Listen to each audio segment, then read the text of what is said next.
اس نشست کے اعتبار سے میرا الوداعی تحفہ ہے آپ کے لیے،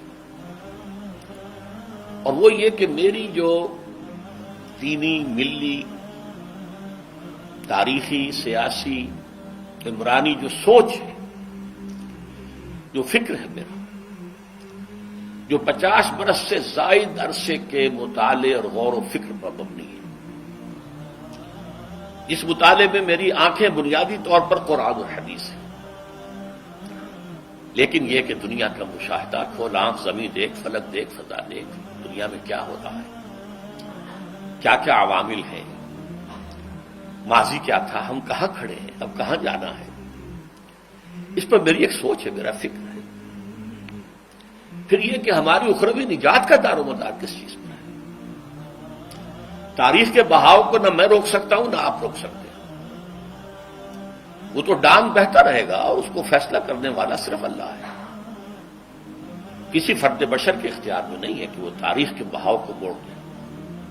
ہاں، محمد رسول اللہ نے موڑا تھا صلی اللہ علیہ وسلم، لیکن یہ ہے کہ ہم اس تاریخ کے بہاؤ میں تنکوں کی طرح بہتے چلے جائیں، یا یہ کہ ہمیں کچھ کرنا ہے۔ اس اعتبار سے میں اپنے فکر کا خلاصہ آج آپ کی خدمت میں پیش کروں گا، وہ میرا اس سلسلہ اجتماعات کے اعتبار سے الوداعی تحفہ ہوگا۔ اب میں آغاز کر رہا ہوں۔ پہلی بات، اس سبب میں 3 باتیں مجھے کہنی ہیں۔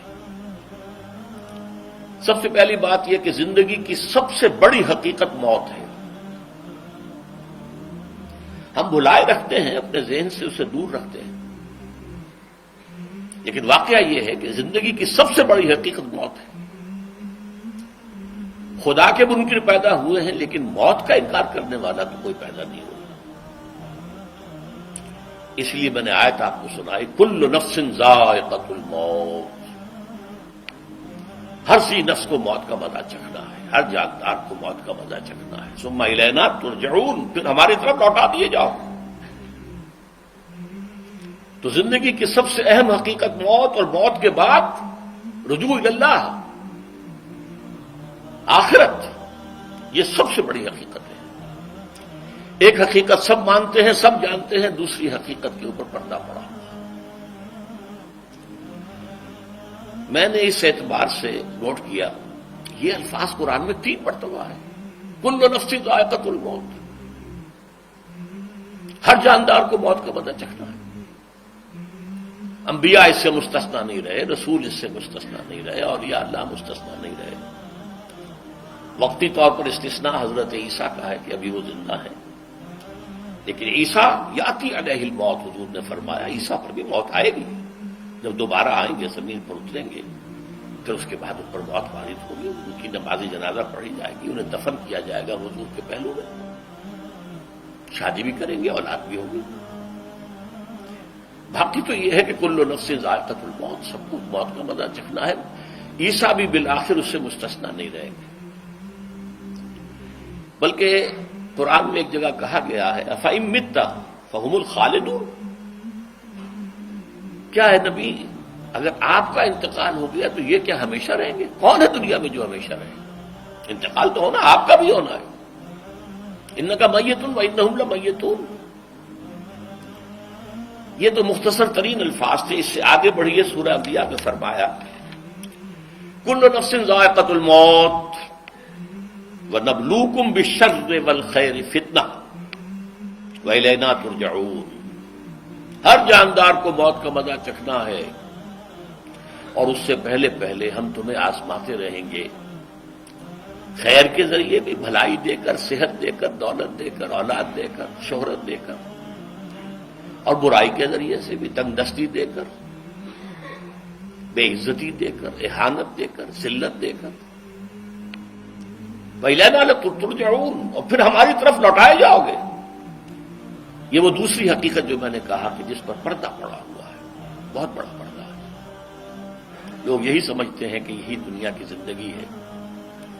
قرآن کہتا ہے إِنَّ الدَّارَ الْآخِرَةَ لَهِيَ الْحَيَوَانُ لَوْ كَانُوا يَعْلَمُونَ، یہ تو آخرت والی زندگی ہے جو اصل زندگی ہے، کاش کہ انہیں معلوم ہوتا۔ اس سے بھی زیادہ تفصیل سے یہ آل عمران میں آئی آیت، کل نفس ذائقۃ الموت وانما توفون اجورکم یوم القیامہ، ہر جاندار کو موت کا مزہ چکھنا ہے اور پھر تمہیں پورا پورا تمہارا اجر اور بدلہ دے دیا جائے گا قیامت کے دن۔ فمن زحزح عن النار وادخل الجنۃ فقد فاز، جو کوئی آگ سے بچا لیا گیا اور جنت میں داخل کر دیا گیا وہ تو کامیاب ہو گیا۔ اللہم ربنا اجعلنا منہم، اللہم ربنا اجعلنا منہم، اللہم ربنا اجعلنا منہم۔ وما الحیات الدنیا الا متاع الغرور، اور دنیا کی زندگی تو سوائے دھوکے کے سامان کے اور کچھ نہیں۔ دھوکہ کس معنی میں؟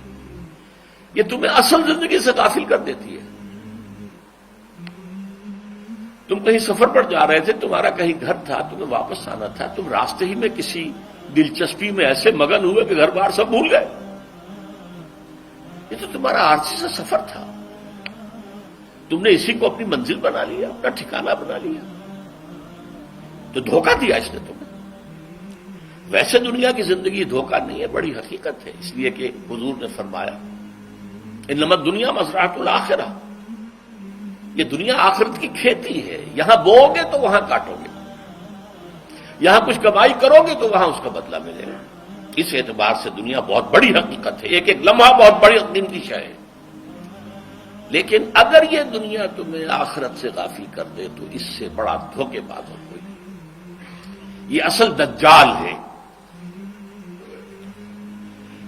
میں نے تقریباً 60 برس کی عمر کو جب میں پہنچا تھا تو موت کا انتظار شروع کر دیا تھا۔ میرے قریبی احباب کو معلوم ہے، میں کہتا رہا، یہ بھی کہتا رہا کہ بھائی میں اپنے حصے کا کام کر چکا ہوں، جتنی صلاحیت اللہ نے دی تھی، جتنی بھی میرے اندر استعداد تھی، میں اس کو بھرپور طریقے پر استعمال کر چکا ہوں۔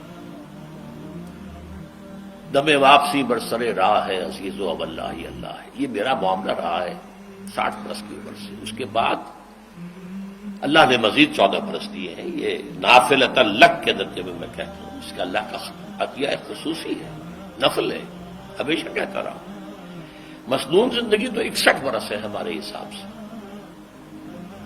علامہ اقبال کے بارے میں سنا ہے کہ رویا کرتے تھے کہیں میری عمر حضور کی عمر سے زیادہ نہ ہو جائے۔ وہ 6 مہینے کم ہی رہی ہے حضور کی عمر سے۔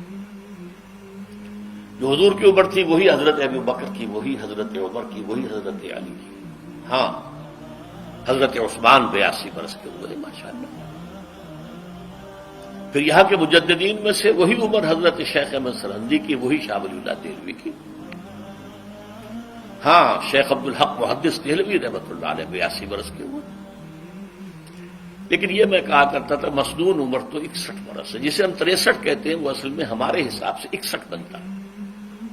وہ 63 قمری ہے، جو 9 دن کم ہے، قمری سال جو ہے وہ شمسی سال سے۔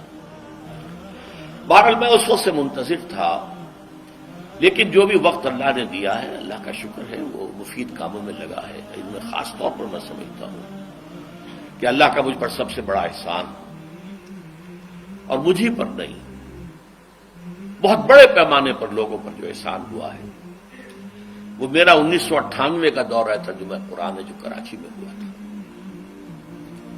1998 کے مارچ میں میرا بڑا آپریشن ہوا، دونوں گھٹنے تبدیل کیے گئے، لیکن 98 کے آخر میں، حالانکہ میں چل نہیں سکتا تھا، کراچی میں مسجد جو ہے اونچی ہے، دوسری منزل پر ہے، تو خاص ریمپ بنایا گیا جس کے ذریعے میں ویل چیئر پر مجھے لے جایا جاتا تھا۔ میں نے درس دیا۔ اس درس کی گزشتہ چند سالوں سے پوری دنیا میں جو گونج ہوئی ہے اللہ کے فضل و کرم سے، اللہ کوئی حکمت خداوندی اس کے ساتھ وابستہ ہے۔ اس میں میرے کسی کام کو دخل نہیں ہے، میری کسی کوشش کو دخل نہیں ہے۔ میں نے تو جو درس میں دیتا آ رہا تھا سن 85 سے دورہ ترجمہ قرآن، البتہ یہ بات ضرور ہے کہ میں نے محسوس کیا تھا کہ سن 98 کے اس درس میں دورہ ترجمہ قرآن کے مجھے خصوصی انشراح حاصل تھا۔ میری ساری گفتگو کا حاصل کیا ہے؟ دیکھیے، نظریاتی تحریکوں کا تعلق اشخاص سے نہیں ہوتا، ٹھیک ہے، کوئی اس کا داعی ہوتا ہے، کوئی اس کا مؤسس ہو جاتا ہے، کوئی اس کا آغاز کرنے والا ہوتا ہے، لیکن نظریاتی تحریک افراد سے وابستہ نہیں ہوتی۔ افراد آتے چلے جاتے ہیں اپنا اپنا حصے کا کام کر کے، جس کو جتنا مقدر ہے، جس کی جتنی اللہ تعالیٰ کی طرف سے توفیق ہے، وہ اپنا کام کرے گا، چلا جائے گا۔ یہ چمن یوں ہی رہے گا اور ہزاروں جانور اپنی اپنی بولیاں سب بول کر اڑ جائیں گے۔ مبارک ہیں وہ لوگ جنہیں قرآن کی بولی بولنا نصیب ہو جائے۔ وَإِنْ يَحْسَبُ أَنِّي مِنْهُمْ، مجھے گمان ہے، اللہ کا فضل ہے کہ میں ان میں سے ہوں، میں نے قرآن کی بولی بولی ہے، اور قرآن مجید کو جیسا کہ وہ ہے ایز اٹ از، اپنے کو مذمومہ خیالات، اپنے کوئی ذہن سے زائدہ نظریات کو میں نے اس میں دخل نہیں دیا، جسے انگریزی میں آپ آبجیکٹولی کہتے ہیں، خالص معروضی طور پر قرآن کو پڑھا، قرآن کو قرآن سے سمجھائے یا پھر سیرت رسول سے سمجھائے۔ میں لفظ سنت کی بجائے سیرت استعمال کر رہا ہوں۔ قرآن مجسم حضور تھے صلی اللہ علیہ وسلم، اور حضور کی سیرت اور حیات جو ہے وہ قرآن مجید کی اصل تفسیر ہے۔ یہ حقیقت بھی بہت کم لوگوں کے علم ہے۔ وہ احادیث کا نام تو لیتے ہیں، احادیث بھی ہے، سیرت بھی تو احادیث ہی سے ہمیں ملتی ہے، لیکن میں خاص طور پر سنت یا حدیث کی بجائے سیرت کا استعمال۔ قرآن کی دو سورسز ہیں، قرآن خود اور سیرت رسول صلی اللہ علیہ وسلم۔ بہرحال انشاءاللہ العزیز یہ کام بڑھے گا، چلے گا، یہ میں ابھی بعد میں عرض کروں گا۔